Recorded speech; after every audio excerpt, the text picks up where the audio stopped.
India ना इस वक्त एक रेस में दौड़ रहा है। और ये कोई मामूली रेस नहीं है। ये एक ऐसी हाई स्टेक्स रेस है जिसका इनाम है $300 बिलियन की बायो इकोनॉमी। एक सेक्टर जो कल तक छोटा सा था, आज अचानक से बूम कर रहा है। आखिर ये सब हुआ कैसे और आगे क्या होने वाला है? चलिए इस पूरे मामले को आसान भाषा में समझते हैं। शुरुआत करते हैं एक बहुत बड़े नंबर से, 165.7 बिलियन डॉलर्स। जी हां, यह है इंडिया की बायो इकोनॉमी की आज की वैल्यू। इसको अगर आसान शब्दों भी समझे ना, तो यह सेक्टर इतना बड़ा हो चुका है कि हमारी लाइफ सेविंग ड्रग्स से लेकर साफ सुथरे फ्यूल तक हर चीज पर इसका असर पड़ रहा है। लेकिन जो चीज सच में चौंका देती है वो है इसकी ग्रोथ की स्पीड। जरा सोचिए, सिर्फ 10 साल पहले 2014 में यह सेक्टर सिर्फ $10 बिलियन का था और आज 165 बिलियन से भी ज्यादा, यानी एक डेकेड में 16 गुना से भी ज्यादा का मैसिव जंप। तो सवाल ये उठता है कि इस जबरदस्त बूम के पीछे आखिर है क्या? कौन सी ऐसी ताकतें हैं जो इसे इतनी तेजी से आगे बढ़ा रही हैं? चलिए इंडिया के इस बायो रेवोल्यूशन को पावर करने वाले इंजन को आराम से डिकंस्ट्रक्ट करते हैं। आगे बढ़ने से पहले ना एक छोटा सा काम करते हैं, जल्दी से समझ लेते हैं कि ये बायो इकोनॉमी आखिर है क्या। देखिए, सिंपल भाषा में इसका मतलब है प्लांट्स, एनिमल्स जैसे बायोलॉजिकल रिसोर्सेज को इस्तेमाल करके फूड, एनर्जी और दूसरे इंडस्ट्रियल प्रोडक्ट्स बनाना। और इसका मेन मकसद क्या है? सस्टेनेबल रहना और कार्बन एमिशंस को कम करना। तो इंडिया की बायो इकोनॉमी ना मोटा मोटी 4 पिलर्स पर खड़ी है।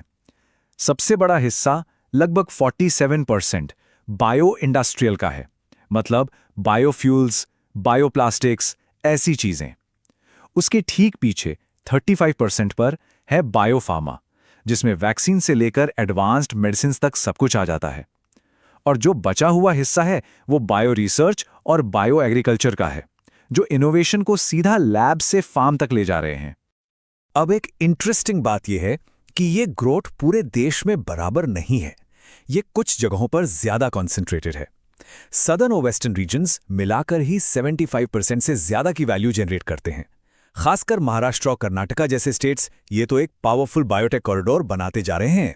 लेकिन सुनिए, इतनी तेजी से बढ़ने के बावजूद ग्लोबल लीडर बनने का सफर आसान नहीं है। रास्ते में काफी बड़े बड़े हर्डल्स हैं और यहीं से शुरू होती है असली चुनौती। तो सबसे पहली और सबसे बड़ी चुनौती क्या है? वो है इन्वेस्टमेंट गैप। इसको आसान नंबर्स में समझते हैं। 2022 में इंडिया ने बायोटेक में इन्वेस्ट किया लगभग $500 मिलियन। ठीक है, उसी साल चाइना ने कितना किया? करीब $16 बिलियन। मतलब ये सिर्फ एक गैप नहीं है, ये तो जमीन आसमान का फर्क है। और यही दिखाता है कि फाइनेंशियल फ्रंट पर हम अभी कितने पीछे हैं। और बात सिर्फ पैसे की नहीं है, इनोवेशन की रेस में भी हम थोड़ा पीछे हैं। जैसे 2023 में इंडिया के पास सिर्फ 2 बायोटेक यूनिकॉर्न्स थे, जबकि चाइना में 40 से भी ज्यादा। फिर हमारे यहाँ रिसर्च में ना रिस्क लेने से बचने का कल्चर है, जो मूनशॉट प्रोजेक्ट्स को स्लो कर देता है। ऊपर से कॉम्प्लेक्स इंटेलेक्चुअल प्रॉपर्टी रूल्स और एडवांस्ड बायोटेक में स्किल्ड लोगों की कमी, ये सब भी इनोवेशन की रेस में स्पीड ब्रेकर का काम करते हैं। इस पूरी बात को नेशनल रेजिलियंस के को-फाउंडर राहुल सिंघवी बिल्कुल साफ शब्दों में कहते हैं, सिर्फ सेफ खेलने से ना तो कैंसर ठीक होगा, ना ही सेल थेरेपी के दाम कम होंगे। ये एकदम क्लियर मैसेज है कि रिसर्च और इन्वेस्टमेंट में अब हमें और ज्यादा बोल्ड और रिस्क टेकिंग अप्रोच अपनानी पड़ेगी। चलिए अब प्रॉब्लम से सॉल्यूशंस की तरफ चलते हैं। तो इस सेक्टर में अगली बड़ी छलांग लगाने के लिए इंडिया का स्ट्रेटेजिक ब्लूप्रिंट यानी आगे का प्लान क्या है? सरकार का इस पर जवाब है एक मैसिव बूस्टर शॉट, जिसका नाम है बायोफार्मा शक्ति मिशन। इसका मकसद सिंपल है लेकिन बहुत एम्बिशियस है, इंडिया को एक ग्लोबल बायोफार्मा मैन्युफैक्चरिंग हब में बदलना। और हाँ, इस मिशन को पावर देने के लिए सरकार इसमें अच्छा खासा पैसा लगा रही है, पूरे 10,000 करोड़ रुपए अगले 5 सालों के लिए। तो ये सिर्फ एक प्लान नहीं है, ये एक वेल फंडेड एम्बिशन है। ये मिशन 3 मेन चीजों पर काम कर रहा है।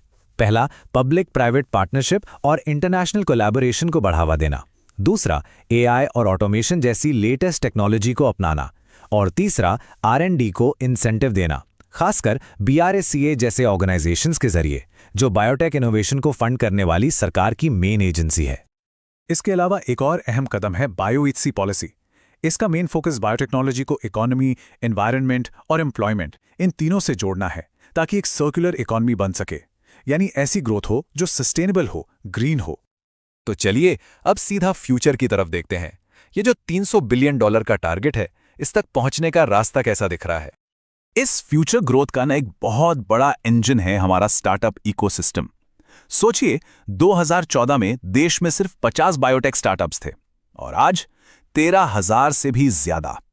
ये जो एक्सप्लोसिव ग्रोथ है, यही अगले वेव ऑफ इनोवेशन की नींव रख रही है। और आगे के टारगेट्स तो और भी बड़े हैं। 2024 में $165.7 बिलियन से 2030 तक का टारगेट है $300 बिलियन।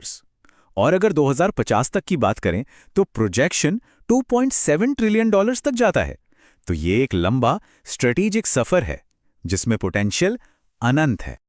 तो आखिर में सबसे बड़ा सवाल यही है, क्या इंडिया अपनी ताकत और इन नई स्ट्रैटेजीज का फायदा उठाकर दुनिया का अगला बायोफार्मा पावर हाउस बन सकता है?